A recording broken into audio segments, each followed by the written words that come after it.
All right, what's up, family? You here with Mike Powell and my son Xavier, and I'm doing a live podcast today.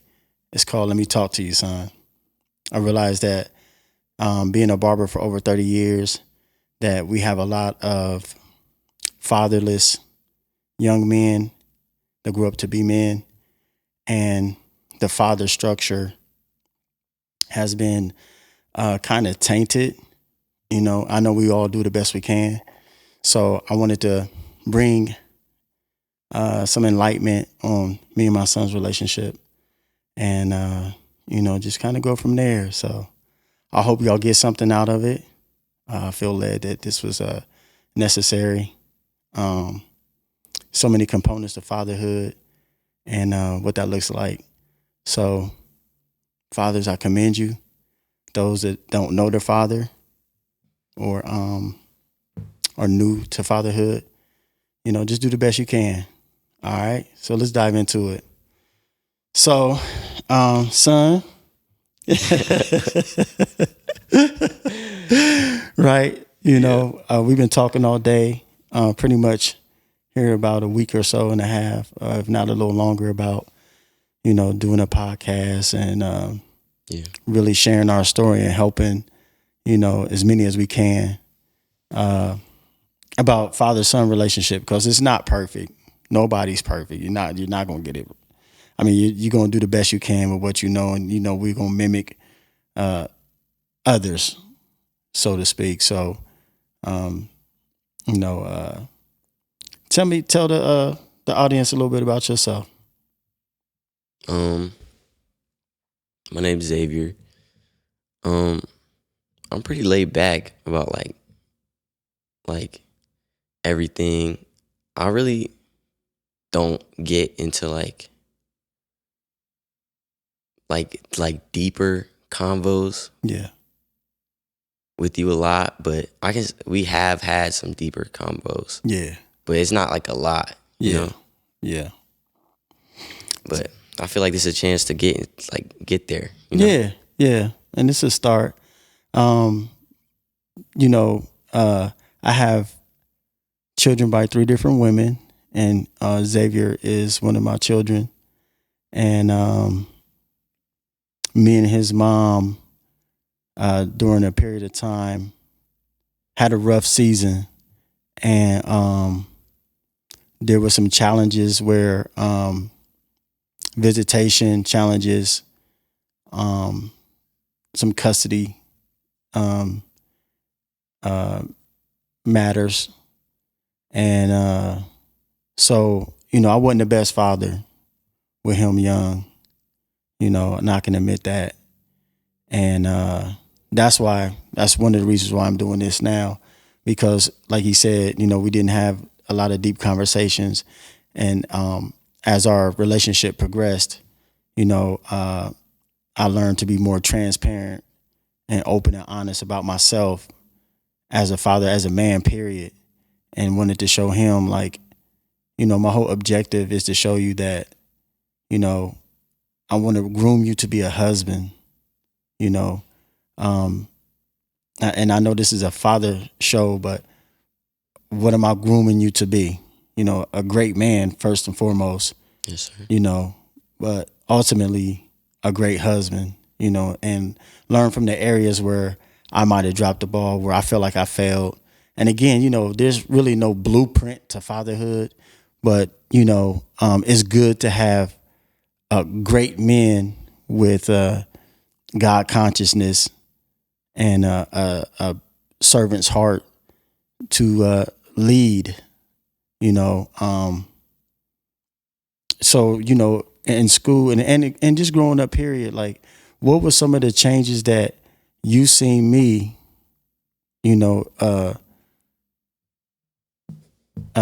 the metamorphosis, if I'm saying that right? Metamorphosis. Yeah. The transformations to where when you were younger, how that affected you to, us sitting here today for the most part. Like when I was younger, Mm-hmm. not gonna lie, like I used to do what I thought would get me popular in school. And so I really like cared about what other people think, and you especially, because when I got in trouble, you were like, you like, I feel like you seen yourself in me. Yeah. Definitely. And you just didn't want that. So you like lashed out. Yeah. And that, like, for the younger me, I was just like, didn't want to see that side of you. If like I cared a lot. If I screwed up, I would be like, I don't know, like whooped or something like that. I was whooped a lot. You know, listen, I was coming with that thunder, and you're right. I was scared. I was nervous. Yeah, but as I got older, I seen like I don't have to be like that. I just can be myself and be like cool, but I don't need to be cool. You see what I'm saying? Yeah, like, I like that.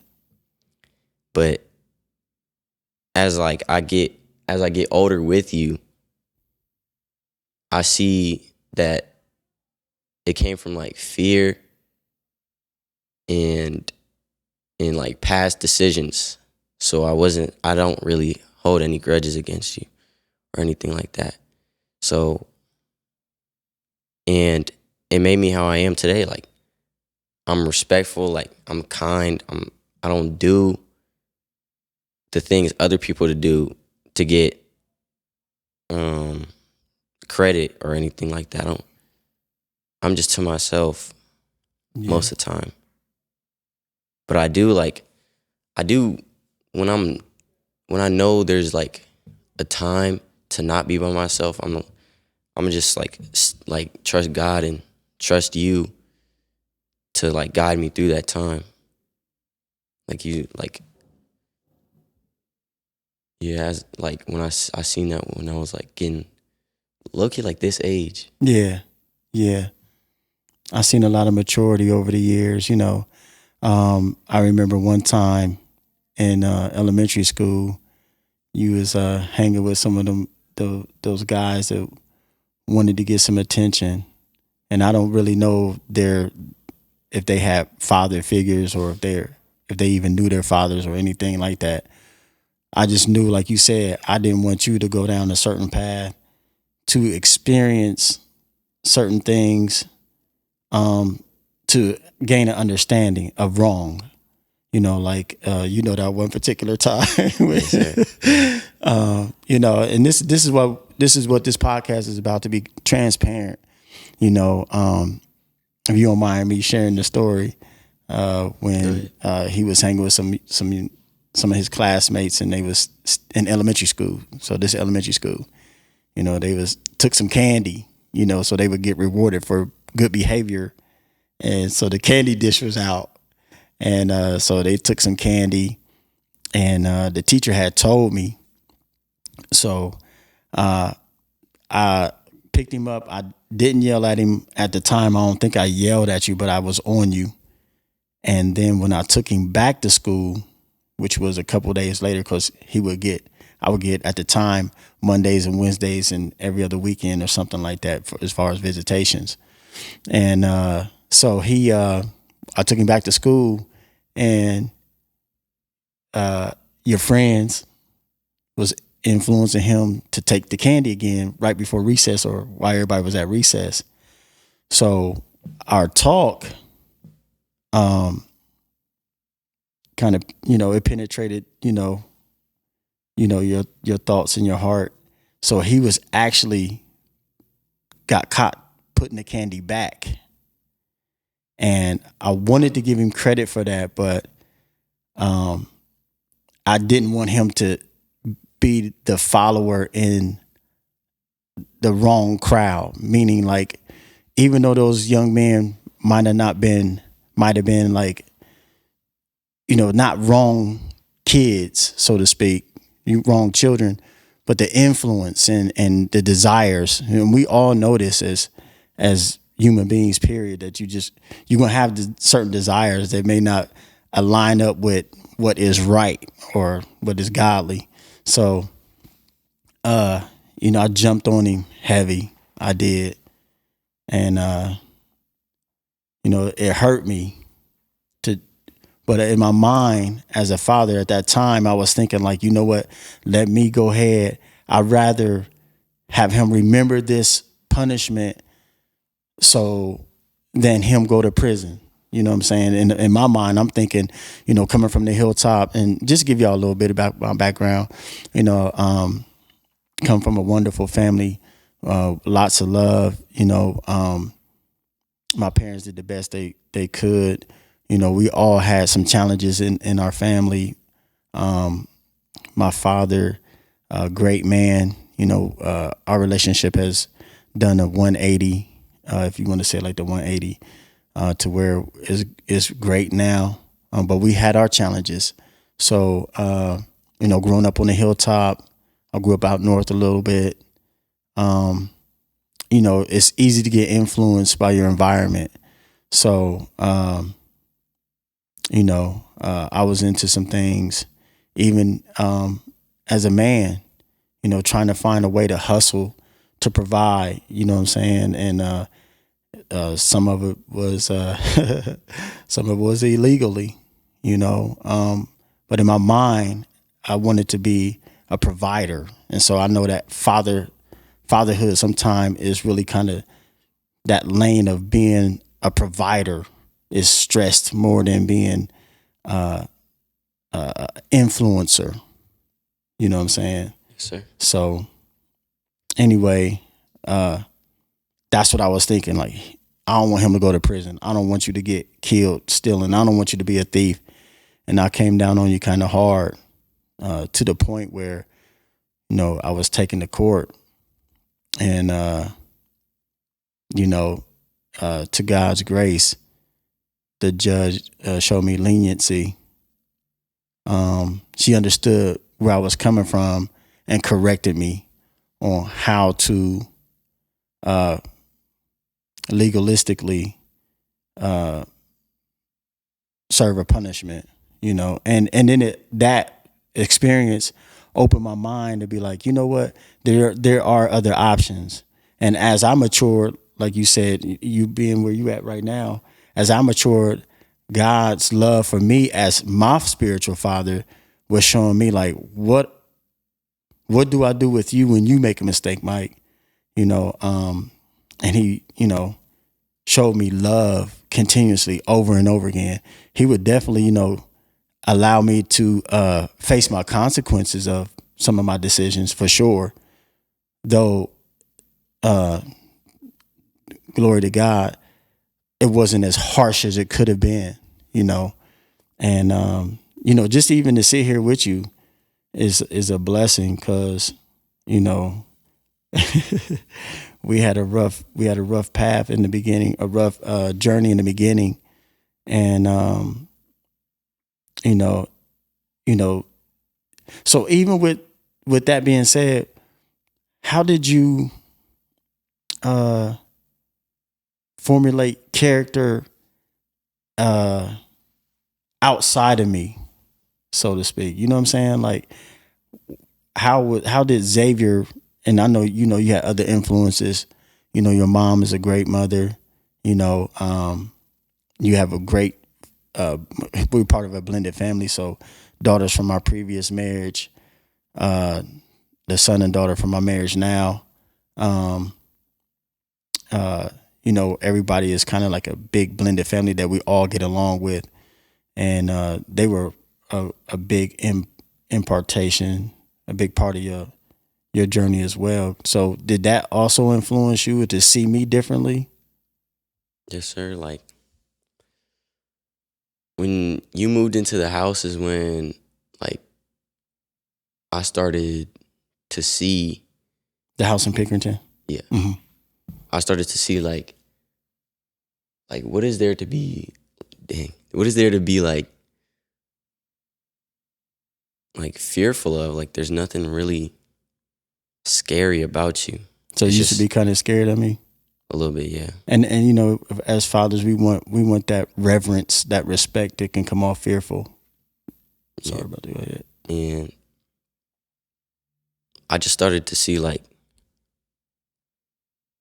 when you would like show more love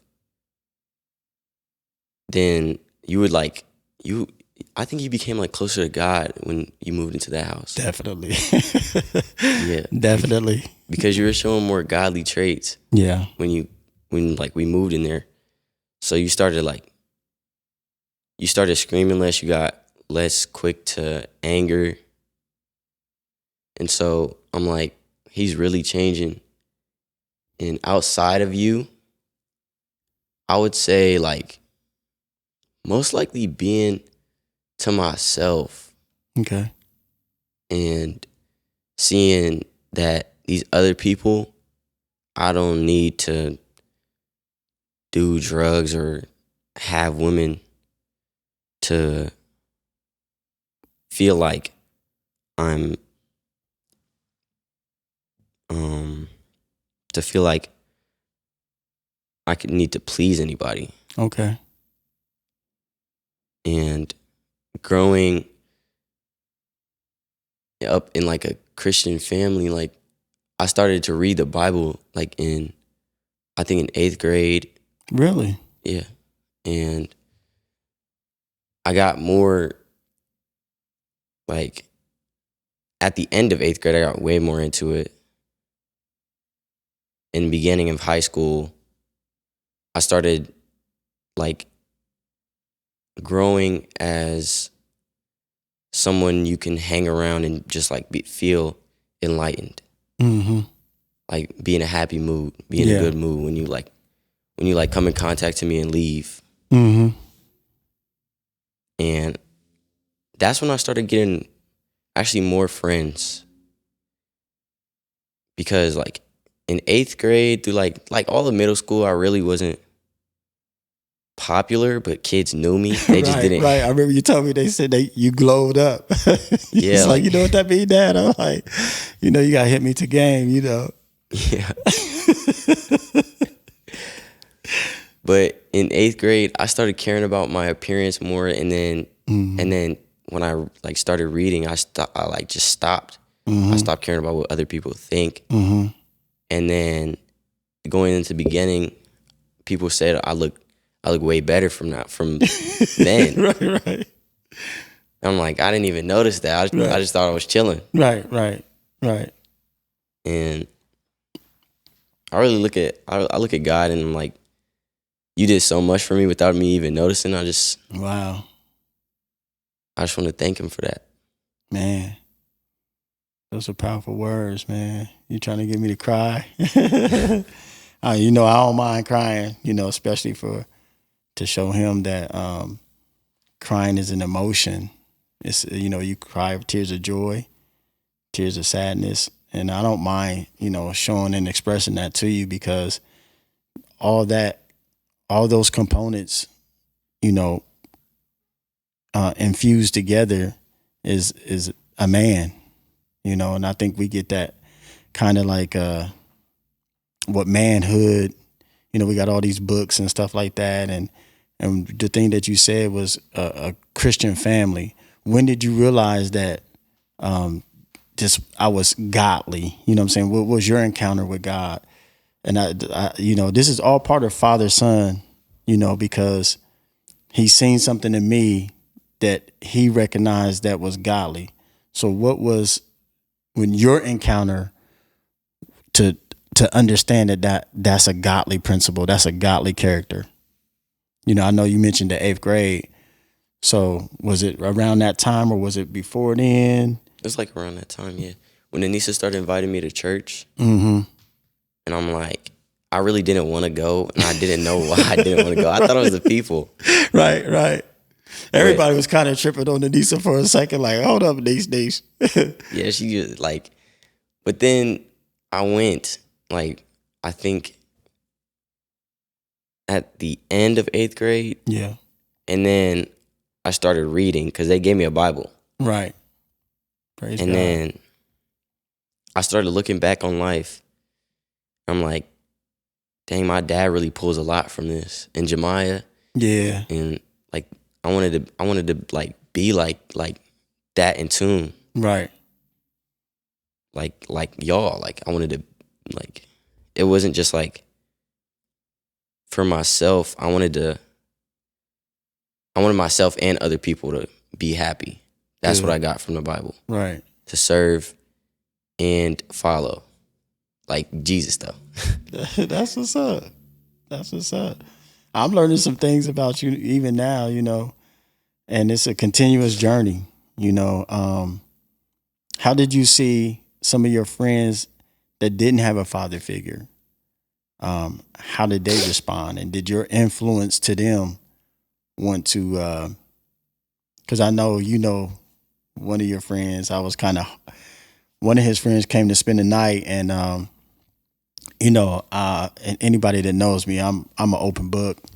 So, but I don't, I don't really play when it comes to the house rules, So, he came over and we took to him, because especially if somebody, my son, that you took to, I'm gonna, any parent gonna do that parent scan. Like, let me see what you talk about, what you on.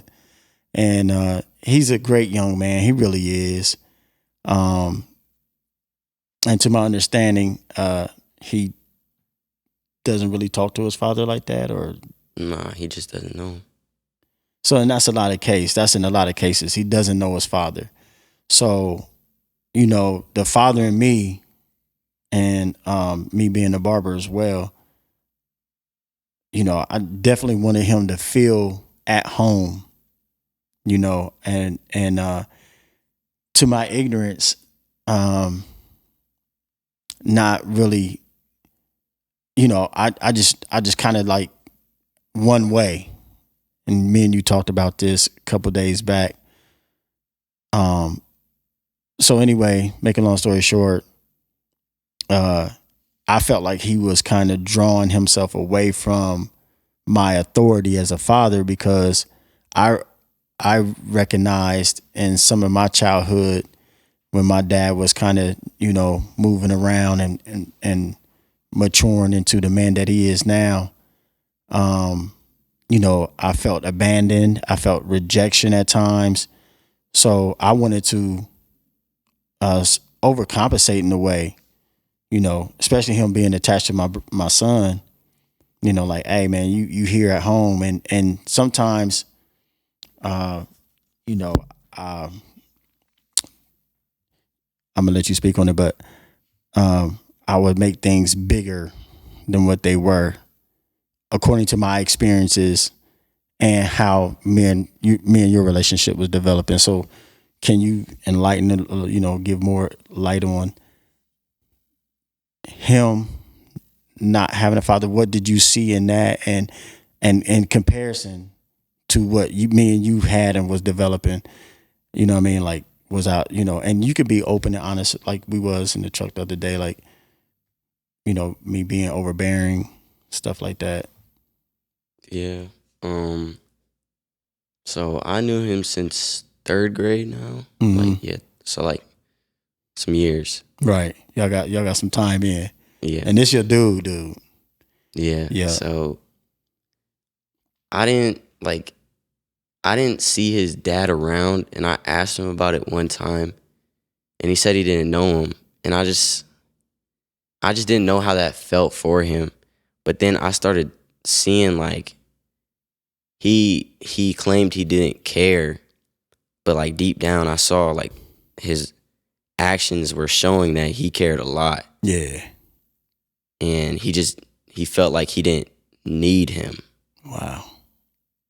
And I think right now he's trying to prove that he doesn't need him. And so, and I can't speak for him. Right. But I know there's hurt in there. Like, I know, say if like somebody makes a joke, he'll act like he don't care. But it's like, dang, if I didn't know my dad, I would be hurt.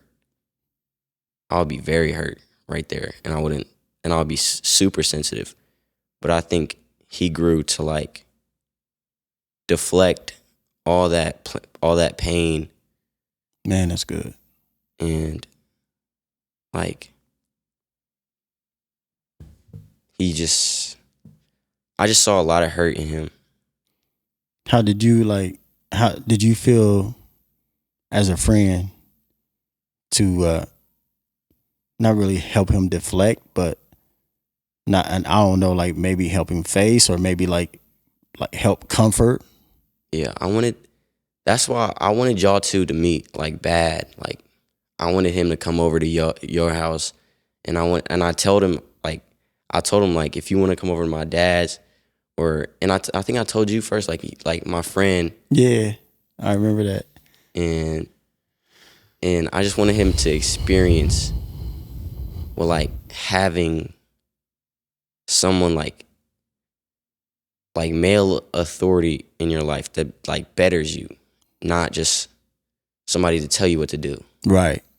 Somebody that actually like is masculine Mm-hmm. and caring and shows you that you're welcome. And I think for a little while he saw you as like a father figure. And when he moved away, he got less and less, he got further and further from you. And I think like he's very lenient on his mom a lot. Yeah.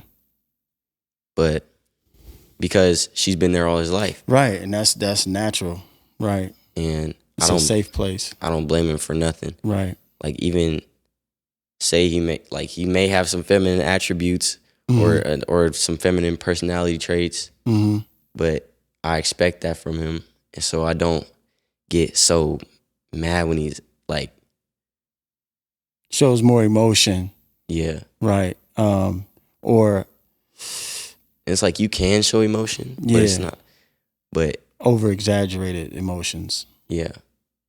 So yeah, I'm not hard on his back about anything that Right. he does, but I do joke around with him. And you know what, man, I really want to apologize to him, because I know that there was an incident at we was at your house, and you know, he was really tired, and I felt that was, you know, as a man, again, here go that respect factor. I felt like he was being disrespectful, and I kind of came down on him hard, and that's not my place. Even though you introduced him for us to have this father-son-ish relationship, I you know, I gotta admit that I came down on him kind of hard, to him and his mom, low key, and I want to apologize publicly. I'm pretty sure he's going to see this, and his mom, and you know, I would love to have him back around, to be honest with you, because I know how much of a friend he is to you. And I want to thank you too, man, for telling me, like, you know, sometimes I could take a situation that requires a small spotlight and put the largest spotlight I can.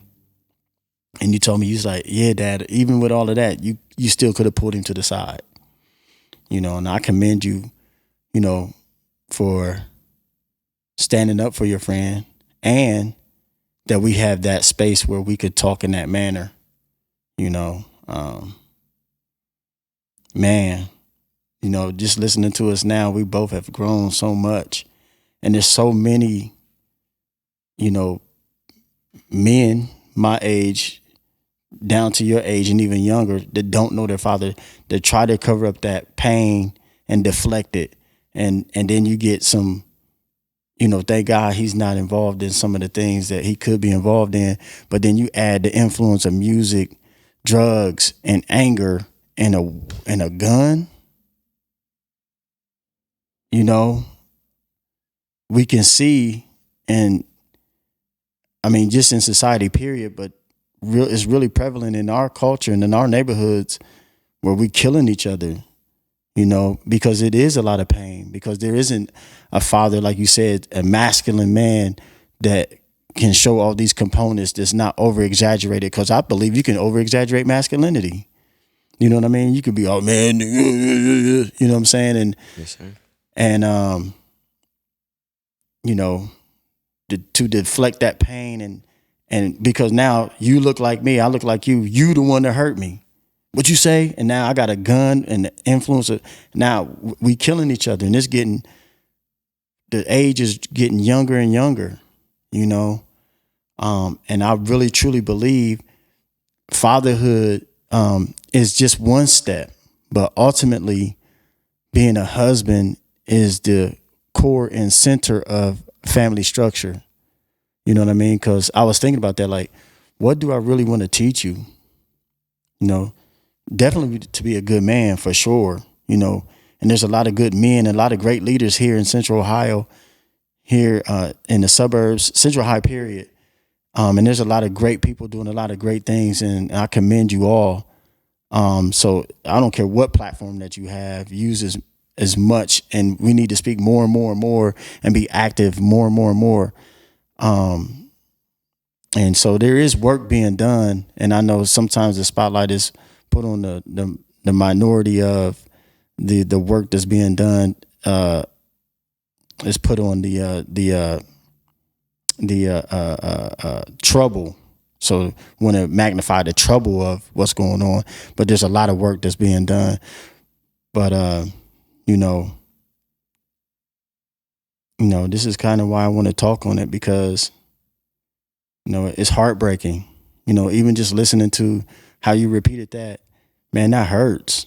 You know, it hurt to hear that, man. And then, you know, you're aware of it, so that lets me know like we're intelligent enough to see what's going on, you know, but not really have the platform to really speak in this manner and open up and be honest and transparent, because we don't want to seem soft or whatever the reason may be, you know. But you know, we're here to break the mold, man. And you know, I love you, man. I appreciate this. Love you too. I guess, man, we about to wrap it up. One last thing I want to ask you is because there's some men, their father may have passed away before they even met him, or they had a great relationship with their father and then they passed away. You know, God forbid something happened to me. Do you feel like there's been enough imparted into you, impartation, to where you can carry a legacy? You know what I mean? And what would you say to some of the young men that is struggling with whether their father is alive and they don't know their father, whether their father's alive and they don't have the greatest relationship, or their father is passed on and, you know, they want to carry on the legacy? What is some insight or some words of encouragement that you want to share? I know that's a threefold question. Yeah. I would say recall back in your like hardest times. Recall back on what good your father has instilled in you. All his mistakes, you would, if you like knew your father and they passed away, all their mistakes, but you know their good choices as well. Yeah. And so you should take from that instead of just being like, oh, I'm hurt, I want to close off from everybody. You actually, like, I saw this online, like, I heard somebody say, you should be the strongest at your father's funeral. Wow. You should be the one, like you should take every good moment and build off that. That's good.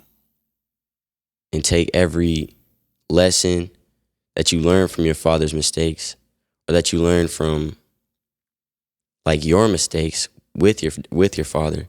Good. And build off that. Or if you don't know your father, I would say like don't blame yourself, or don't blame him either.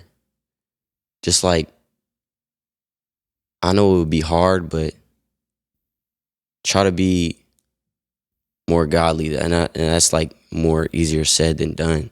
Right. That's like way easier said than done. Right. But you should forgive him. And forgive yourself too. Man, bro, that's heavy. And don't push him away if he tries to come back, or don't push him away if he's not there. Just embrace that you have what you have and be thankful for everything you have. And maybe you have maybe an uncle, or maybe it's just all girls in your family. You should take from them as well and like build your own like masculine traits, or what you think. Just be yourself is what I'm saying. Right. Good word. And you don't have to try to impress your father or impress anybody. Just feel like you should feel that you have been like like you feel whole. You should feel like that when like forgiving your father.